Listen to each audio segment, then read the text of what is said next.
Senator from Kentucky for his good remarks on the floor, and thank him for allowing me that unanimous consent request. Madam President, we're coming down to the wire here. We will soon be voting on a proposal that would couple some deficit reduction with an increase in the statutory debt limit. There are some positive features in this legislation, and the Senate's minority leader, the Speaker of the House, and the conservatives throughout the country should be commended for insisting on them. First, the President asked for a clean debt limit increase, and conservatives refused.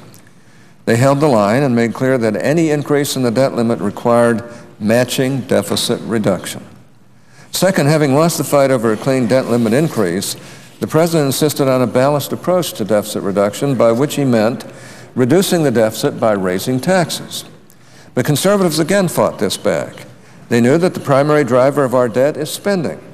And regardless of the President's talking points, non-defense discretionary spending is at historic levels. We are set for our third straight trillion-dollar deficit. We have a national debt of over $14.5 trillion. And the President's budget will give us $13 trillion more in debt. The answer to this is not giving the government more money to spend. And third, conservatives resisted the effort by the President's allies to push most of the deficit reduction in this package down the road. So there are some achievements in this proposal that conservatives can hang their hat on, and I compliment Speaker Boehner and Minority Leader McConnell for their work. But I regret to say that I will not be able to support it because it does not sufficiently provide us with the solution to the debt crisis that the markets are demanding. Last week, Moody's made clear that the real threat to America's AAA rating is not default, which even the administration now acknowledges was never going to happen. The real threat of a downgrade comes from a failure of will. It comes from a failure of presidential leadership in getting federal spending under control. There is a solution to this spending crisis. It is cap balance, which I was an early supporter, In addition to providing short-term relief by cutting and capping spending, it provides for a long-term solution through passage of a strong, balanced budget amendment. Now, this proposal falls well short of cut cap balance, and therefore I reluctantly cannot support it. I would like to address a technical point about this package that raises concerns for me: whether the President is looking to the Deficit Reduction Committee as an opportunity to raise taxes.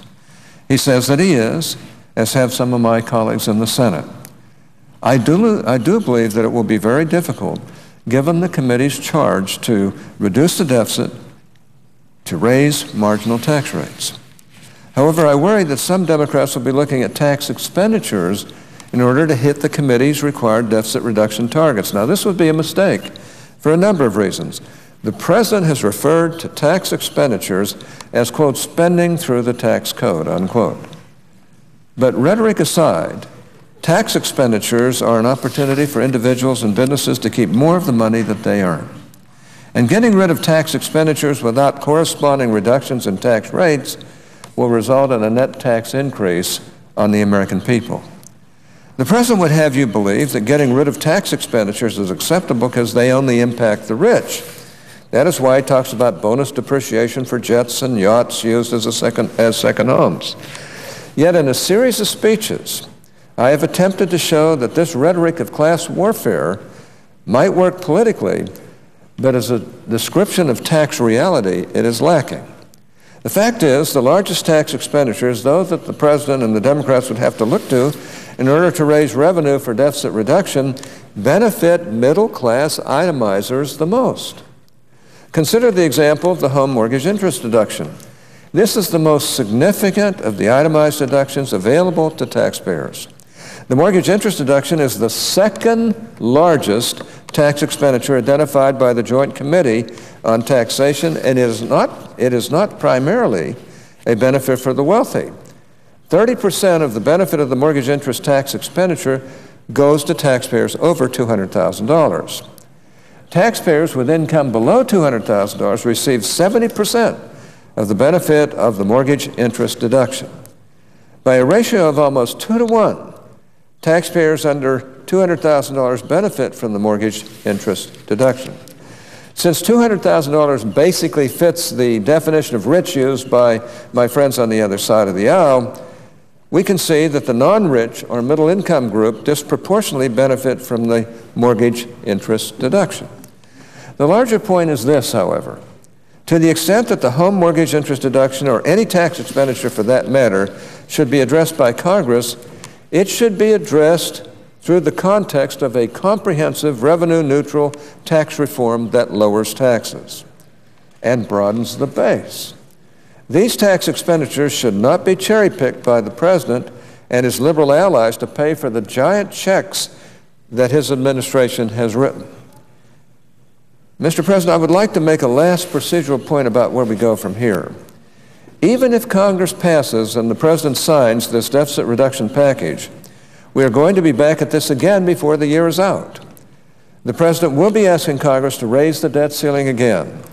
And given that, I would like once again to address the failure by the Treasury Department to respond to repeated requests I've made over the past week about Treasury's short-term cash position, and the failure by almost every member of the so-called Financial Stability Oversight Council, or FSOC, to provide Congress with information about their contingency plans in the event there is a ratings downgrade on the U.S. debt in the future.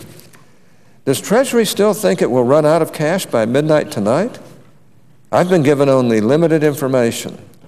Treasury continues to say we will run out of cash today and will not be able to pay our bills the same date they estimated way back in May. But Treasury won't show me, the ranking member of the Senate Finance Committee, how they are arriving at that estimate. I have not been informed, Congress has not been informed, and Americans counting on timely Social Security payments have not been informed. Almost every member of the FSOC, including Treasury and Federal Reserve, has refused to provide me with any information about their contingency plans for ratings downgrades. Even if the debt limit is raised, there is no assurance that we won't face a downgrade. We need to know the government's plans. It should rise above politics. Mr. President, as I've said repeatedly, this is unacceptable. I want to be clear about two things.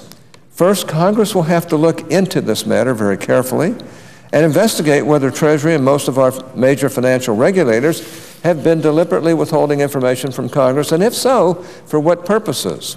Second, assuming that down the road Treasury will present Congress with another default date, I want to put them on notice that this fall I will be demanding timely substantiation of Treasury's assessment and the government's cash position. Absent this cooperation, I will stand in the way of any debt limit increase demanded by an unsubstantiated Treasury-determined deadline. Mr. President, in closing, I want to be clear. I cannot support the outcome of these negotiations, but my opposition is not owing to the failure of conservatives or the Republican leadership in the House and Senate. It is owing to what is clearly amounting to the failed presidency of President Obama. He and his allies are ideologically committed to more spending. Fortunately, the American people will have the final verdict on this economic philosophy in 2012. Mr. President, I ask that my full remarks be included in the record at this point. Without objection, so ordered. Well, I thank you, Mr. President, and I yield the floor.